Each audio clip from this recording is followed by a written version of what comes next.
सभी दोस्तों को प्यारा प्यारा सा नमस्कार और सभी को बहुत ही सुबह का अभिवादन। अच्छा अभिवादन। चलिए दोस्तों बढ़ते हैं और हिंदी साहित्य के इतिहास के महत्वपूर्ण प्रश्नोत्तर का अध्ययन करते हैं। श्रावकाचार की रचना किसने की थी? देवसेन ने श्रावकाचार की रचना की थी। किसने? देवसेन ने श्रावकाचार की रचना की थी। अगला क्वेश्चन है, गणपति चंद्रगुप्त ने हिंदी का प्रथम कवि किसको माना है? तो गणपति चंद्रगुप्त ने हिंदी का प्रथम कवि किसको माना है? तो उत्तर दोस्तों आपके सामने, शालिभद्र सूरी को गणपति चंद्रगुप्त ने हिंदी का प्रथम कवि माना है। गणपति चंद्रगुप्त ने हिंदी का प्रथम कवि शालिभद्र सूरी को माना है। अगला क्वेश्चन अपने सामने है, शंकराचार्य ने किस संप्रदाय की स्थापना की? तो शंकराचार्य जी ने स्मार्त संप्रदाय की स्थापना की थी। शंकराचार्य ने किस संप्रदाय की स्थापना की? तो उत्तर है स्मार्त संप्रदाय की स्थापना की थी। नेक्स्ट क्वेश्चन, आदिकाल का नाम वीरकाल किसने दिया था? आदिकाल का नाम वीरकाल विश्वनाथ प्रसाद मिश्र ने दिया था। तो आदिकाल का नाम वीरकाल किसने दिया था?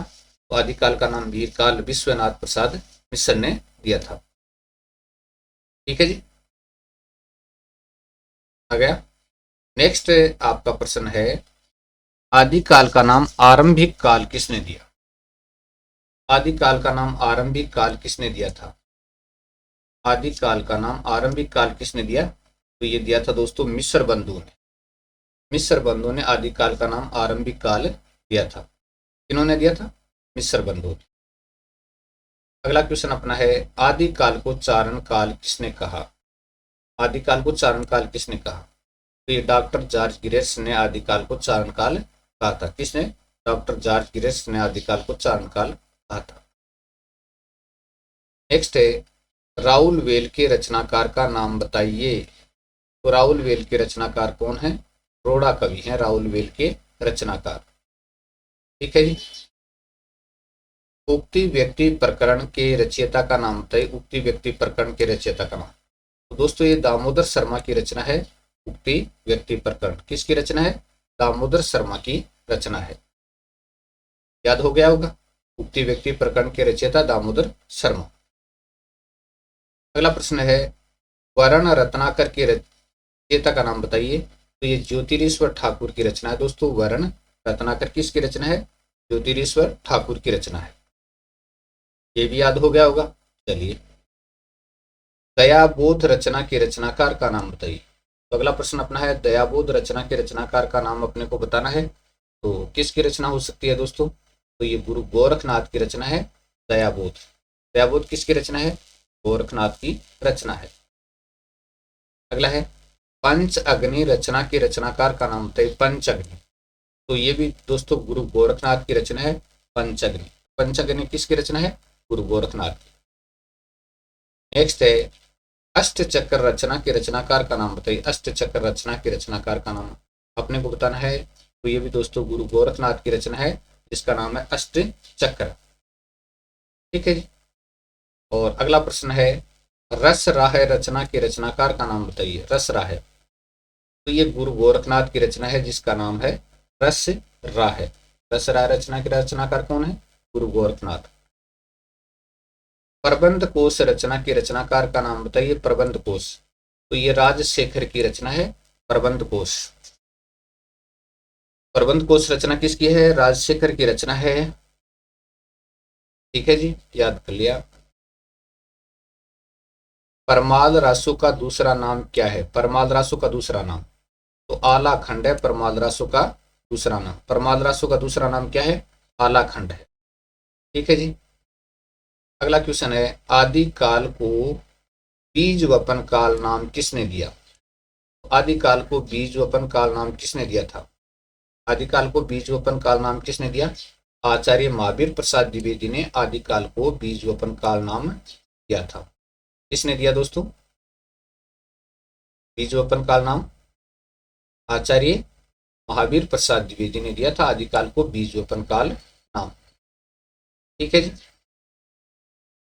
अगला प्रश्न अपना है, आदिकाल को अपभ्रंश काल किसने कहा? अपभ्रंश काल।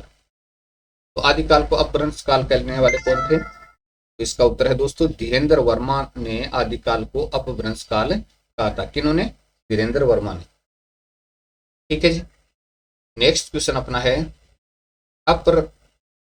अपभ्रंश भाषा के प्रथम कवि का नाम बताइए। अपभ्रंश भाषा के प्रथम कवि का नाम अपने को बताना है। तो अपभ्रंश भाषा के पहले कवि का नाम क्या था? पुष्यभदंत था। अपभ्रंश भाषा के प्रथम कवि का नाम क्या था? पुष्यभदंत। नेक्स्ट क्वेश्चन, हिंदी में सबसे पहले दोहा चौपाई का प्रयोग किसने किया था? तो इसका उत्तर है सरप्पा ने किया था। हिंदी में सबसे पहले दोहा चौपाई का प्रयोग सरप्पा ने। नेक्स्ट क्वेश्चन अपना है सरप्पा का दूसरा नाम क्या था? सरोज बज्जर था सरप्पा का दूसरा नाम, सरोज बज्जर। ठीक है जी। अगला है परमात्म प्रकाश की रचना किसने की? तो जोइंदू ने की थी परमात्म प्रकाश की रचना। किसने? जोइंदू ने। नेक्स्ट है पाहुड़ दोहा के रचयिता का नाम बताइए। पाहुड़ दोहा के रचयिता कौन थे? पाहुड़ दोहा के रचयिता, पाहुड़ दोहा के रचयिता मुनि राम सिंह थे।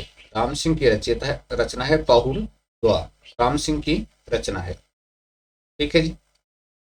अगला प्रश्न अपना है संदेश रासक किस प्रकार का काव्य है? तो संदेश रासक किस प्रकार का काव्य है? तो दोस्तों ये खंड काव्य है। संदेश रासक किस प्रकार का काव्य है? खंड काव्य है। चलिए आगे है रेवंत गिरिराज के रचयिता का नाम बताइए। रेवंत गिरिराज के रचयिता का नाम, तो ये दोस्तों विजय सेन सूरी की रचना है। रेवंत गिरिराज विजय सेन सूरी की रचना है। चंद बरदाई को हिंदी का प्रथम महाकवि किसने माना? चंद बरदाई को हिंदी का प्रथम महाकवि आचार्य रामचंद्र शुक्ल ने माना था। चंद बरदाई को हिंदी का प्रथम महाकवि किसने माना था? आचार्य रामचंद्र शुक्ल ने। आचार्य रामचंद्र शुक्ल ने हिंदी का प्रथम महाकाव्य किसको माना? तो हिंदी का प्रथम महाकाव्य किसको माना है? आचार्य रामचंद्र शुक्ल ने। तो पृथ्वीराज रासो को, और कवि माना है चंद बरदाई को। ठीक है जी। हिंदी का प्रथम महाकवि पृथ्वीराज रासो को और हिंदी का प्रथम महाकवि चंद बरदाई को। शिव सिंह सरोज की रचना किसने की? शिव सिंह सेंगर ने शिव सिंह सरोज की रचना की थी। शिव सिंह सेंगर ने शिव सिंह सरोज की रचना की थी। नेक्स्ट क्वेश्चन है आचार्य रामचंद्र शुक्ल ने हिंदी साहित्य का इतिहास ग्रंथ कब लिखा? तो हिंदी साहित्य का इतिहास ग्रंथ है वो कब लिखा था? आचार्य रामचंद्र शुक्ल ने कब लिखा था? 1929 में लिखा था, और ये हिंदी शब्द सागर की भूमिका के रूप में प्रकाशित हुआ था। बाद में स्वतंत्र ग्रंथ के रूप में प्रकाशित हुआ। तो आचार्य रामचंद्र शुक्ल ने हिंदी साहित्य का इतिहास ग्रंथ 1929। आचार्य रामचंद्र शुक्ल ने आदिकाल की समय सीमा मानी है। तो समय सीमा कितनी मानी? विक्रम संवत 1050 से 1375 को माना है आदिकाल की समय सीमा को। विक्रम संवत 1050 से 1375। प्राकृत प्रकाश की रचना किसने की थी? प्राकृत प्रकाश की रचना, तो दोस्तों वररुचि ने प्राकृत प्रकाश की रचना की थी। किसने? वररुचि ने प्राकृत प्रकाश की रचना की थी। चलिए जसहरचर्यु की रचना किसने की? जसहरचर्यु की रचना, तो पुष्पदंत ने जसहरचर्यु की रचना की थी। तो जसहरचर्यु की रचना किसने की दोस्तों? पुष्पदंत ने की थी जसहरचर्यु की रचना, पुष्पदंत ने। आगे सिद्ध संतों की भाषा का क्या नाम था? सिद्ध संतों की भाषा का क्या नाम था? तो सिद्ध संतों की भाषा का नाम संध्या भाषा था। तो सिद्ध संतों की भाषा का क्या नाम था? संध्या भाषा नाम था सिद्ध संतों की भाषा का नाम। नेक्स्ट है गोरखसार पुस्तक के लेखक का नाम था। गोरखसार पुस्तक के लेखक, तो गुरु गोरखनाथ की पुस्तक है गोरखसार। तो गोरखसार किसकी पुस्तक है? गुरु गोरखनाथ। अगला है गोरखबोध पुस्तक के लेखक का नाम था गोरखबोध। तो ये दोस्तों गुरु गोरखनाथ की पुस्तक है। गोरखबोध भी गुरु गोरखनाथ की पुस्तक का नाम है। अगला है कुमारपाल चरित के रचनाकार का नाम बताइए। कुमारपाल चरित के रचनाकार, तो ये दोस्तों हेमचंद्र की रचना है कुमारपाल चरित। हेमचंद्र की रचना का नाम है कुमारपाल चरित। और अगला है कुमारपाल प्रतिबोध की रचना किसने की? तो कुमारपाल प्रतिबोध की रचना किसने की? तो कुमारपाल प्रतिबोध की रचना सोमप्रभ सूरी ने की थी। तो कुमारपाल चरित अलग है, कुमारपाल प्रतिबोध अलग है। तो कुमारपाल प्रतिबोध की रचना तो की है सोमप्रभ सूरी ने, और कुमारपाल चरित की रचना हेमचंद्र ने। पौमचरिकु के रचनाकार का नाम बताइए। पौमचरिकु के रचनाकार का नाम स्वयंभू है दोस्तों। पौमचरिकु रचना के रचनाकार कौन है? स्वयंभू की रचना है। नेक्स्ट क्वेश्चन, महापुराण की रचना किसने की? पुष्पदंत ने की थी महापुराण की रचना। पुष्पदंत ने की थी महापुराण की रचना। अगला है, गोरखनाथ की रचनाओं को गोरखवाणी के नाम से किसने संपादित किया? तो पीताम्बर दत्त बड़थवाल ने किया था गोरखनाथ की रचनाओं को गोरखवाणी के नाम से संपादित। नेक्स्ट क्वेश्चन है, पृथ्वीराज रासो में कितने समय हैं? पृथ्वीराज रासो में दोस्तों 69 समय है पृथ्वीराज रासो में। ठीक है जी।